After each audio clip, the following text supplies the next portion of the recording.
तो दोस्तों, ये वाकया आबिद नाम के एक लड़के के साथ पेश आया था। आबिद एक 30 साल का जवान लड़का था। आबिद के किसी जानने वाले का इंतकाल हो गया था। आबिद उसकी तदफीन के लिए कब्रिस्तान गया हुआ था कि कब्रिस्तान में उसे एक कब्र के पास सोने का लॉकेट मिला। उस लॉकेट के अंदर एक ताबीज़ भी था। आबिद ने उस ताबीज़ को, उस लॉकेट को फटाफट से उठा लिया। तो ये तो सोने का है, हो सकता है मेरे किसी काम आ जाए। ये सोचते हुए आबिद ने वो लॉकेट अपनी जेब में रख लिया। लेकिन आबिद ने इस बात का जिक्र किसी से भी नहीं किया। बस वो लॉकेट खामोशी से जेब में रखकर अपने घर आ गया। एक दो दिन बाद आबिद ने अपने फ्रेंड्स को ये बात बताई। आबिद के फ्रेंड्स जो मुल्क से बाहर रहते थे और आबिद अक्सर उनसे फेसबुक वगैरह पर ऑनलाइन बात किया करता था। आबिद ने उनको ये सब ताबीज़ वगैरह दिखाया और बताया कि ये सोने का है।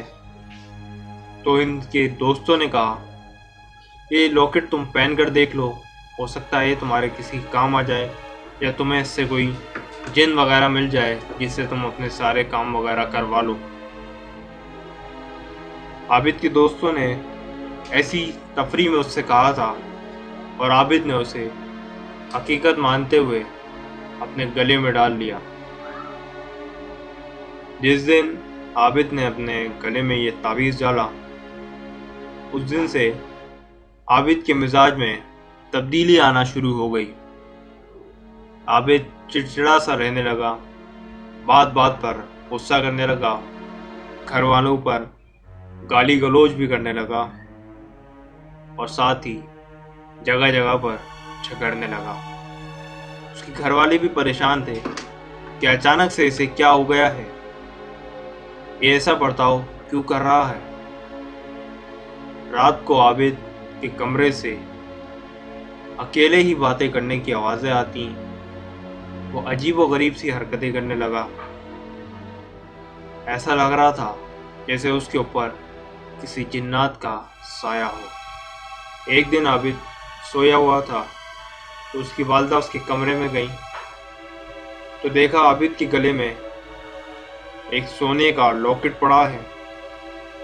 आबिद की वालदा ने जल्दी से उस लॉकेट की तस्वीर अपने मोबाइल में ली और उसे एक आलिम साहब को दिखाया। आलिम साहब ने बताया कि ये कोई काले जादू का तावीज़ है जो इसके लिए काफ़ी नुकसानदेह है। इसे फ़ौरन से इसके गले से उतार कर दूर किसी समंदर में बहा दो, वरना ये इसके लिए बहुत नुकसानदेह साबित होगा। जैसे ये बात आबिद के घर वालों को पता चली, वो फ़ौरन आबिद के कमरे में पहुँचे। पर जब आबिद के कमरे में पहुँचे तो आबिद ने कमरे में मौजूद नहीं था। वो उस रूम से गायब हो चुका था। आबिद के घर वालों ने उसे बहुत ढूंढा, मस्जिद में ऐलान वगैरह भी कराया। उसे ढूंढते ढूंढते उन्हें 3-4 दिन हो गए। पुलिस वगैरह में भी रिपोर्ट दर्ज कराई थी, लेकिन आबिद का कहीं पता नहीं चल रहा था। पुलिस उसे हर जगह पर तलाश कर रही थी कि अचानक से कहाँ गुम हो गया है। 3-4 दिन बाद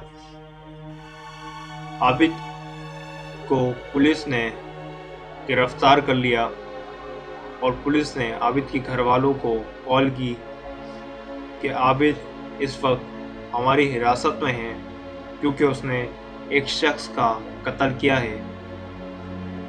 ये सुनते ही आबिद के घर वाले जल्दी से पुलिस स्टेशन पहुंचे और पुलिस वालों से मालूमात लेने लगे। तो पुलिस वालों ने बताया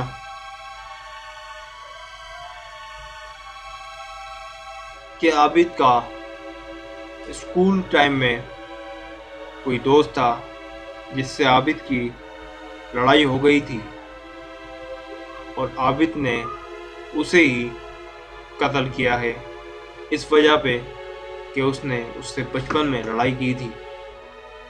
आबिद के घर वाले ये सुनते ही परेशान हो गए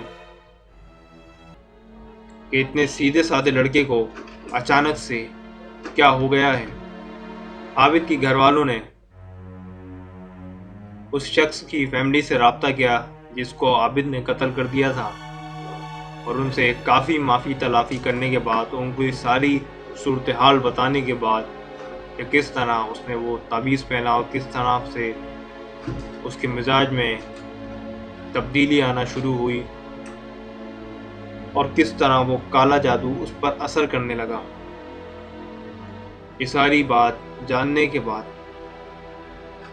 उसकी फैमिली ने आबिद को माफ़ कर दिया और कुछ मुआवजा वगैरह लेके आबिद को छुड़वा भी दिया।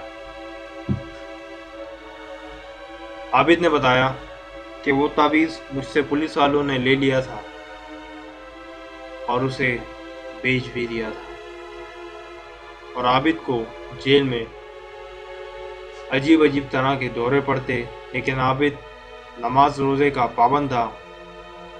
उसने जेल में भी नमाज वगैरह खूब पढ़ी और अल्लाह ताला को याद करता रहा, जिसके बाद वो इस मुश्किलात से बाहर आ गया और फिर कुछ टाइम बाद वो अपनी आम लाइफ में मशगूल हो गया।